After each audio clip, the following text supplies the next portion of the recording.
Ave Cristo, pelo Espírito Emmanuel, psicografia Francisco Cândido Xavier. Primeira parte, capítulo 1. Preparando caminhos. Quase 200 anos de cristianismo começavam a modificar a paisagem do mundo. De Nero aos Antoninos, todavia, as perseguições aos cristãos haviam recrudescido. Triunfantemente assentada sobre as 7 colinas, Roma prosseguia, ditando o destino dos povos à força das armas, alimentando a guerra contra os princípios do Nazareno. Mas o Evangelho caminhava sempre, por todo o império, construindo o espírito da Era Nova. Se na organização terrestre a humanidade se desdobrava em movimentação intensa no trabalho da transformação ideológica, o serviço nos planos superiores atingia culminâncias. Presididas pelos apóstolos do Divino Mestre, todos então na vida espiritual, as obras de soerguimento humano multiplicavam-se em vários setores. Tornara Jesus ao sólio resplendente de sabedoria e de amor, de onde legisla para todas as criaturas terrenas, mas os continuadores do seu ministério entre os homens encarnados, qual enxame crescente de abelhas da renovação, prosseguiam ativos, preparando o solo dos corações para o reino de Deus. Enquanto exércitos compactos de cristãos desapareciam nas fogueiras e nas cruzes, nos suplícios intermináveis ou nas mandíbulas das feras, templos de esperança se levantavam felizes, além das fronteiras de sombra, dentro dos quais falanges enormes de espíritos convertidos ao bem se ofereciam para a batalha de suor e sangue, em que, usando a vestimenta física, dariam testemunhos de fé e boa vontade, colaborando na expansão da Boa Nova para a redenção da Terra. Assim é que, em formosa cidade espiritual, nas adjacências da crosta planetária, vamos encontrar grande assembleia de almas atraídas ao roteiro divino, escutando a exortação de iluminado orientador que lhes falava, de coração posto nos lábios. Irmãos, dizia ele, envolvido em suaves radiações de luz, o Evangelho é código de paz e felicidade que precisamos substancializar dentro da própria vida. O sol que jorra bênçãos sobre o mundo incorpora-se à natureza, sustentando-a e renovando-lhe as criações. A folha da árvore, o fruto nutriente, o cântico do ninho e a riqueza da colmeia são dádivas do astro sublime, materializadas pelos princípios da eterna inteligência. Cristo é o sol espiritual dos nossos destinos. Urge, pois, associarmos-nos voluntariamente aos ensinamentos dele, concretizando-lhes a essência em nossas atividades de cada dia. Não podemos esquecer, entretanto, que a mente do homem jaz petrificada na terra, dormindo nas falsas concepções da vida celeste. A política de dominação militar asfixiou as velhas tradições dos primitivos santuários. As cortes romanas abafaram as vozes da filosofia grega, como os povos bárbaros enforcaram a revelação egípcia. Adensou-se o nevoeiro da estagnação e da morte entre as criaturas. As águias imperiais assentaram na cega idolatria de Júpiter a mentirosa religião da vaidade e do poder. E enquanto os deuses de pedra absorvem os favores da fortuna, alonga-se a miséria e a ignorância do povo, reclamando o pronunciamento do céu. Como se expressará, porém, a intervenção divina sem a cooperação humana? sem a heróica renunciação dos que se consagram ao progresso e ao aprimoramento das almas, a educação não passará de letra morta. Imprescindível, portanto, é que saibamos escrever com o nosso próprio exemplo as páginas vivas do cristianismo remissor. O Mestre crucificado é divino desafio. Até agora, os conquistadores do mundo conseguiram avançar no carro purpúreo da vitória, matando ou destruindo, valendo-se das legiões de guerreiros e lidadores cruéis. Jesus, no entanto, triunfou pelo sacrifício. César, atado às vicissitudes humanas, governa os assuntos referentes à carne em trânsito para a renovação. Cristo reina sobre a alma que nunca morre, aos poucos sublimando-a para a glória imperecível. O tribuno venerável fizera uma pausa, como que intencional, porque o clamor distante de muitos litos reunidos se fazia ouvir em pleno céu, dando a ideia de uma convocação para alguma batalha próxima. As centenas de entidades que se aconchegavam umas às outras no admirável recinto, cuja abóbada deixava perceber a luz tremuluzente das estrelas remotas, entreolharam-se, ofegantes. Todos os espíritos ali congregados pareciam ansiosos pela oportunidade de servir. Alguns traziam no semblante expressões de saudade e dor, qual se estivessem ligados à batalha da terra por feridas de aflição, somente curáveis com o retorno às angústias do passado. Mas a expectação não durou muito. Superando as clarinadas que ecoavam pela noite, a voz do pregador ressurgiu. Muitos de vós, amados irmãos, deixastes a retaguarda, velhos compromissos de amor, e desejais voltar ao áspero trilho da carne, como quem afronta as labaredas de um incêndio para salvar afeições inesquecíveis. Entretanto, devotados agora à verdade divina, aprendestes a colocar os desígnios do Senhor acima dos próprios desejos. Entediados da ilusão, consultais a realidade, buscando engrandecê-la, e a realidade aceita o vosso concurso decisivo para impor-se no mundo.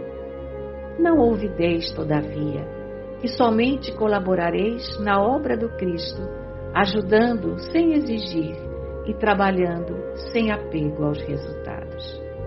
Como o pavio da vela, que deve submeter-se e consumir-se, a fim de que as trevas se desfaçam, sereis constrangidos ao sofrimento e à humilhação, para que novos horizontes se abram ao entendimento das criaturas.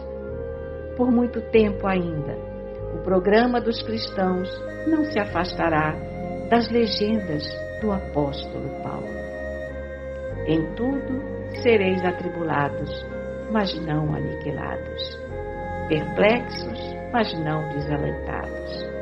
Perseguidos, mas não desamparados. Abatidos, mas não destruídos. Trazendo sempre por toda parte a exemplificação do Senhor Jesus no próprio corpo, para que a vida divina se manifeste no mundo. E assim, quantos renascerem nas sombras da matéria mais densa, estarão incessantemente entregues ao sacrifício por amor à verdade, a fim de que a lição do Divino Mestre brilhe mais intensamente nos domínios da carne mortal. O mentor explanou ainda por vários minutos quanto aos deveres que aguardavam os legionários do Evangelho entre os obstáculos do mundo, descendo por fim da tribuna dourada para o cultivo da conversação fraterna. Vários amigos oscularam-lhe as mãos, comentando com entusiasmo os mapas de trabalho a que se prenderiam de futuro.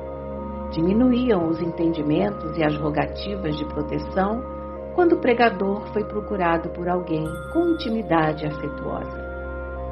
Varro, exclamou ele, abraçando o recém-chegado e contendo a emoção. Tratava-se de velho romano, de olhar percussiente e triste, cuja túnica muito alva, confundida com a roupagem brilhante do companheiro, assemelhava-se a uma nesga de neblina apagada de encontro a repentino clarão de aurora. No amplexo de ternura que permutavam, era bem de ver-se a reaproximação de dois amigos, que por momentos olvidavam a autoridade e a aflição de que eram portadores, para se transfundirem um no outro depois de longa separação. Trocadas as primeiras impressões em que antigos eventos do pretérito foram recordados, Quinto Varro, o romano de fisionomia simpática e amargurada, explicou ao companheiro, então guindado à esfera superior, que pretendia voltar ao plano físico em breve tempo. O representante da esfera mais alta ouviu-o com atenção e obtemperou, admirado. Mas por quê? Conheço-te o acervo de serviços, não somente a causa da ordem, mas igualmente a causa do amor. No mundo patrício, as tuas derradeiras romagens foram as do homem correto até o extremo sacrifício, e os teus primeiros ensaios na edificação cristã foram dos mais dignos. Não seria aconselhável o prosseguimento de tua marcha acima das inquietantes paisagens da carne? O interlocutor fixou um gesto silencioso de súplica e aduziu. Cláudio, abençoado amigo, peço-te, sei que conservas o poder de autorizar minha volta. Sim, sem dúvida, os apelos de cima comovem minha alma. Anseio por reunir-me em definitivo aos nossos da vanguarda. No entanto, e a voz dele se fez quase sumida pela emotividade. De todos os que ficaram para trás, tenho um filho do coração, perdido nas trevas que eu desejaria socorrer. Tassiano? Indagou o mentor intrigado. Ele mesmo. E Varro prosseguiu com encantadora humildade. Sonho conduzi-lo ao Cristo com os meus próprios braços. Tenho implorado ao Senhor semelhante graça com todo o fervor de meu paternal carinho. Tassiano é para mim o que a rosa significa para o arbusto espinhoso em que nasceu. Em minha indigência, ele é o meu tesouro, e em minha fealdade é a beleza de que desejava orgulhar-me. Daria tudo por dedicar-me a ele de novo. Acariciá-lo junto do coração, para orientar-lhes os passos na direção de Jesus. É o céu a que aspiro. E como se quisesse sondar a impressão que causava no amigo, acrescentava: porventura estarei errado em minha aspiração? O velho orientador afagou-o com visíveis demonstrações de piedade, passou a destra pela fronte banhada de luz e falou: não discuto os teus sentimentos, que sou constrangido a respeitar, mas valeria tamanha renunciação? Como se articulasse as próprias reminiscências para exprimir-se com segurança, fez longa pausa que ele próprio interrompeu, acentuando: não acredito que Tassiano esteja preparado.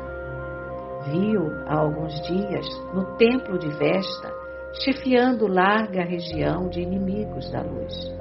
Não me pareceu inclinado a qualquer serviço do Evangelho. Vagueia nos santuários das divindades olímpicas, promovendo arruaças contra o cristianismo nascente, e ainda se compraz nos festins dos circos, encontrando incentivo e alegria nas efusões de sangue.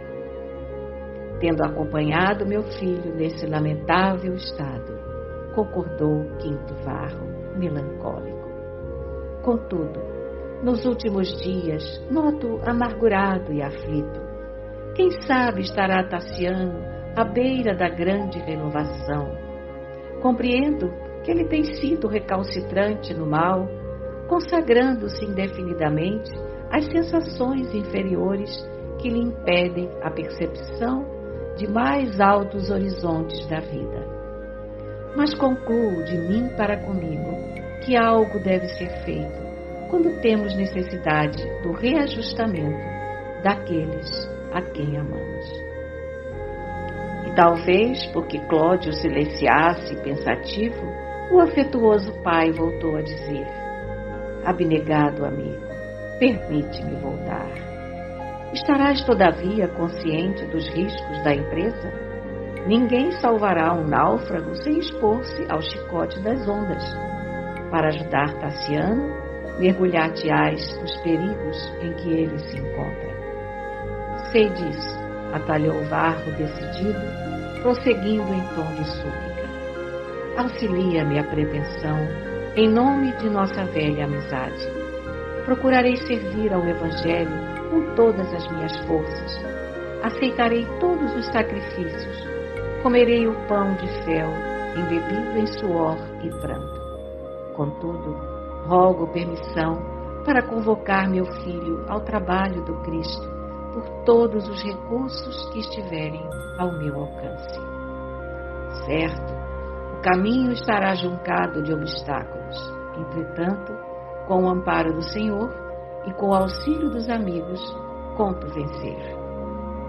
O respeitável mentor, francamente compadecido, como quem não desejava delongar-se na conversação de ordem pessoal, indagou: quanto tempo consideras imprescindível ao cometimento?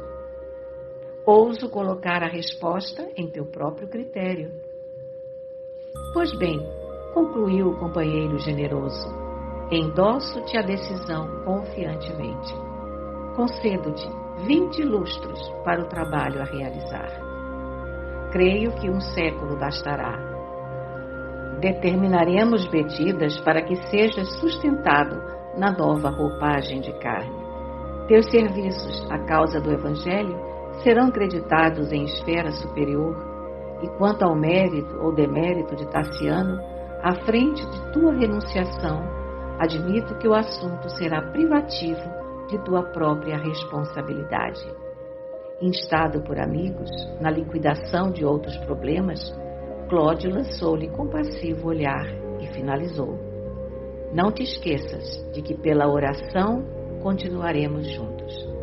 Ainda mesmo sob o pesado véu do esquecimento na luta física, ouviremos teus apelos, amparando-te com o nosso esforço assistencial.